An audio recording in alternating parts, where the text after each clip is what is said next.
నమస్తే, welcome to Raj news special drive. నేను శ్రీకాంత్. కొండా Surekha episode చల్లబడ్డట్టే కనిపిస్తోందా, లేదంటే హైకమాండ్ చేతుల్లోకి వెళ్ళిపోయిందా బంతి? హైకమాండ్ ఏ నిర్ణయం తీసుకోబోతోంది? గత 4-5 రోజులుగా నడుస్తున్నటువంటి ఎపిసోడ్ నిన్న ముఖ్యమంత్రి వచ్చిన తర్వాత ఒక క్లైమాక్స్కి వస్తుందని అనుకున్నారు. ఇక బర్తరఫ్ చేయబోతున్నారు. ముఖ్యమంత్రి నేరుగా నిర్ణయం తీసుకోబోతున్నారు. సో నిన్న సాయంత్రానికి ఏదో ఒక సంచలనం జరగబోతోంది. కొండా సురేఖ మంత్రి పదవి నుండి వైదొలగబోతున్నారు అన్నటువంటి వార్తలు నిన్న సాయంత్రం వరకు కూడా చక్కర్లు కొట్టాయి. So final decision already Rahul గాంధీతో కూడా మాట్లాడారు, మల్లికార్జున ఖర్గేతో మాట్లాడారు, ఏఐసిసితో కూడా సంప్రదింపులు జరిపిన తర్వాతనే ఎమ్మెల్యేలంతా కూడా 15 మంది ఎమ్మెల్యేలు 5 ఎమ్మెల్సీలు కలిపి గాంధీ భవన్లో సిఎల్పి సమావేశంలో ప్రెస్ మీట్ పెట్టి కొండా సురేఖను తనంతట తానే వెళ్ళిపోవాలి, లేదంటే వేటు వేసేదాకా చూడొద్దంటూ కూడా ఒక అల్టిమేటం జారీ చేశారు. వాటి తర్వాత ముఖ్యమంత్రి వచ్చిన తర్వాత ఇక వేటు ఉంటుందేమో అనుకుంటే సో పార్టీ సంబంధించినటువంటి విషయాలపైన, అంతర్గత విషయాలపైన ఊహాజనితాలు అనవసరం, పార్టీ నిర్ణయం తీసుకుంటుంది, హైకమాండ్ నిర్ణయం తీసుకుంటుందంటూ నిన్న ముఖ్యమంత్రి మాట్లాడినటువంటి మాటల వెనుక కొండా సురేఖ మంత్రి పదవి నుంచి కొండా సురేఖను వైదొలగించడం అంత ఈజీ కాదా అన్నటువంటి సమస్యలు వస్తున్నాయి. మోరోవర్ ముఖ్యమంత్రి చేతుల్లో కూడా లేదనుకోవాలా? ఒక ముఖ్యమంత్రి నేరుగా నిర్ణయం తీసుకునేటువంటి పరిస్థితిలో ఉన్నారంటే పూర్తిగా హైకమాండ్ చేతుల్లోకి వెళ్ళిపోయారా? హైకమాండ్ కొండా సురేఖ చెప్పిందే వింటున్నారా?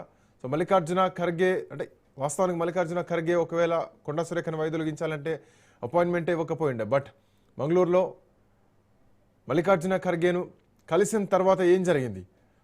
సో సానుకూలంగానే మల్లికార్జున ఖర్గే రెస్పాండ్ అయ్యారా?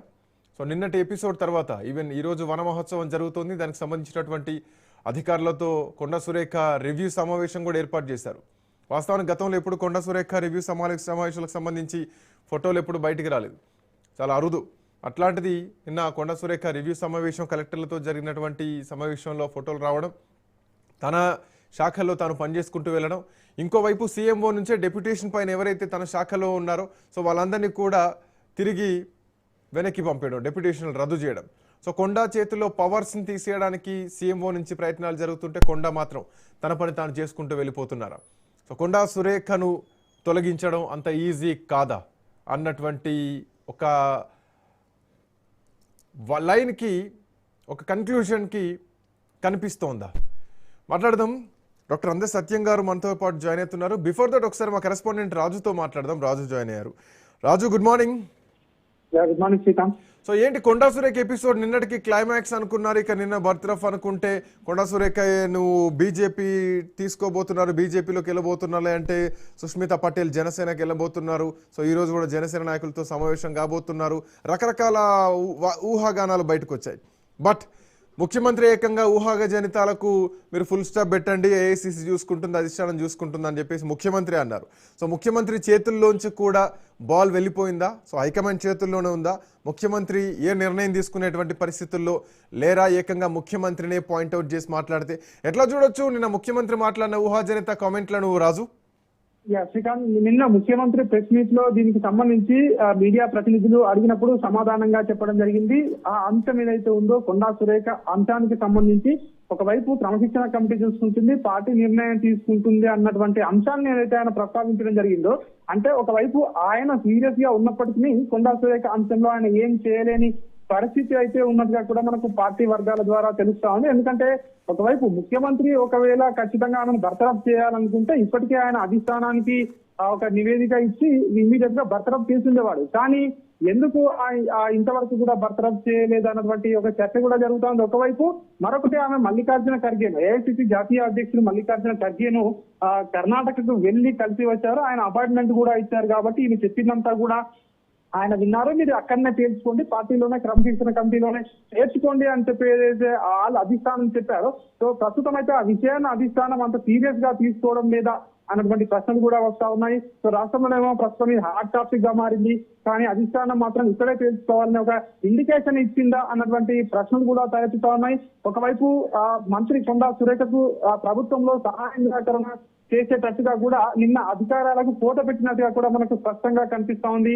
ఏదైతే ఆమె శాఖలో ఉన్నటువంటి డిప్యూటేషన్లను రద్దు చేయడము ఆ మంత్రి కొండా సురేఖకు ఒక శాఖ అని చెప్పొచ్చు. ఎందుకంటే తన పరిధిలో ఉన్నటువంటి అంశాన్ని స్వయంగా ప్రభుత్వం పెద్దలే సీఎం అధికారులు ఆమె డిప్యూటేషన్లు రద్దు చేయడం కూడా కొండా సురేఖ విశాఖించారంటే ఏదో జరుగుతా ఉంది బ్యాక్గ్రౌండ్ లో, ఆమెను బర్తరఫ్ చేసేందుకే ఇవన్నీ కూడా జరుగుతా ఉన్నాయి పరిణామాలు అని చెప్పి కూడా ఒకవైపు మనకు అర్థమవుతా ఉన్నాయి. ఏది ఏమైనప్పటికీ కొండా సురేఖ మాత్రం తనంతట తాను రాజీనామా చేసే పరిస్థితి లేదన్నట్టుగా కూడా తన సన్నిహిత వర్గాల ద్వారా మనకు తెలుస్తా ఉంది. ఎందుకంటే ఇప్పటికే తను చెప్తా ఉంది కొండా సుస్మితా పటేల్ వ్యాఖ్యలతో తనకి నేరుగా ఎట్లాంటి సంబంధం లేదు అని క్లియర్ కట్ గా చెప్పడం జరిగింది.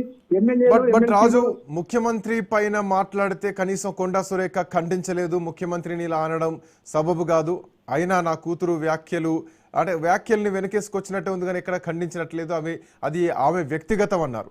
సో కేబినెట్ మంత్రిగా ఉండి సొంత కూతురు మాట్లాడితే వ్యక్తిగతం అన్నటువంటి వ్యక్తి పైన ఆల్మోస్ట్ 20 మంది శాసన మండలి శాసన సభకు సంబంధించినటువంటి ఎమ్మెల్యేలు ఎమ్మెల్సీలు అల్టిమేటం జారీ చేస్తే కనీసం నిర్ణయం తీసుకోవడానికి కూడా ముఖ్యమంత్రి చేతుల్లో లేదు అంటే ఇక్కడ కొండా బలం పెరిగినట్టుగా కనిపించాలా, లేదంటే ముఖ్యమంత్రి బలం తగ్గుతున్నట్టుగా కనిపించాలా? ఇందులో ఇంకొక ఈక్వేషన్ కూడా కనిపిస్తోంది రాజు.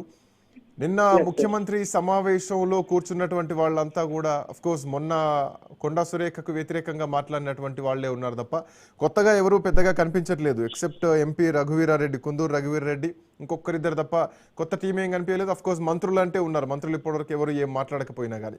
బట్ మిగతా వాళ్ళు ఎవరు కూడా ఎందుకు ముఖ్యమంత్రి ప్రెస్ మీట్కి రాలేదు అంటే సమాచారం ఇవ్వలేదా, కొందరికే ఇచ్చారా, ముఖ్యమంత్రి వర్గాన్ని ఎట్లా చూడాలి, సో ఎవరి వర్గం వాళ్ళకు ఉందనుకోవాలా?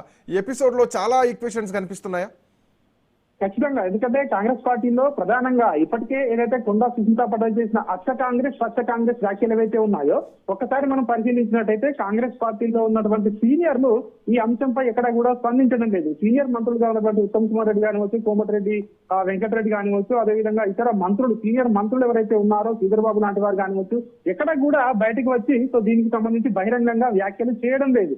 ఎందుకంటే కొంతమంది మాత్రమే ఎమ్మెల్యేలు ఎమ్మెల్సీలు మాత్రమే సీఎం అండగా ఉంటున్నామని చెప్పి కూడా ప్రెస్ మీట్ పెట్టడం, సీఎం ప్రెస్ మీట్ లో నిన్న కూడా అక్కడ కనిపించడం, ముఖ్యంగా కేవలం ఇద్దరు మంత్రులే వాకిటి శ్రీహరి, అద్దూరు లక్ష్మణ్ మాత్రమే, ఇద్దరు మంత్రులు మాత్రమే దీనిపై స్పందించడం జరిగింది బహిరంగంగా. ఎక్కడ కూడా ఇతర ముఖ్యంగా మొదటి నుంచి కాంగ్రెస్ పార్టీలో ఉన్నటువంటి వారు కాంగ్రెస్ నాయకులు అచ్చ కాంగ్రెస్ అని ఎవరైతే అంటారో సో ఆ అచ్చ కాంగ్రెస్ నాయకులు ఎవరు కూడా పెద్దగా స్పందించకపోవడం వెనుక పార్టీలో ఏదో జరుగుతా ఉంది అన్నటువంటి ఒక చర్చ అయితే ప్రస్తుతం రాజకీయ వర్గాల్లో పెద్ద ఎత్తున జరుగుతా ఉంది. ఎందుకంటే కొండా సుస్మిత ఏదైతే చేసిందో వ్యాఖ్యలు, ముఖ్యంగా ఆ వ్యాఖ్యలకు ఎందుకు చేయవలసి వచ్చింది అని ఆలోచించాలని చెప్పేసి కూడా ఒకవైపు విశ్లేషణలు వస్తా ఉన్నాయి. ముఖ్యమంత్రి రేవంత్ రెడ్డి స్వయంగా రేవూరు ప్రకాష్ రెడ్డికి టికెట్ అనౌన్స్ చేయడం ఎంతవరకు నిజమన్న ఆ చర్చ కూడా జరగాలి కదా. ఇప్పుడు ఆయన ఏ రకంగా టికెట్ అనౌన్స్ చేస్తాడన్నటువంటి చర్చ కూడా ప్రస్తుతం పార్టీలో జరుగుతున్నట్టుగా కూడా మనకు అంతర్గత సమాచారం ద్వారా తెలుస్తా ఉంది. సో ఇన్ని ఈక్వేషన్స్ మధ్య ఏం జరగబోతా ఉంది అన్నటువంటి ఒక ఉత్కంఠ అయితే కొనసాగుతా ఉంది. Srikanth, thank you Raju, thanks for joining. Doctor అందే సత్యం గారు మనతో పాటు జాయిన్ అయ్యారు. సత్యం సార్ నమస్తే.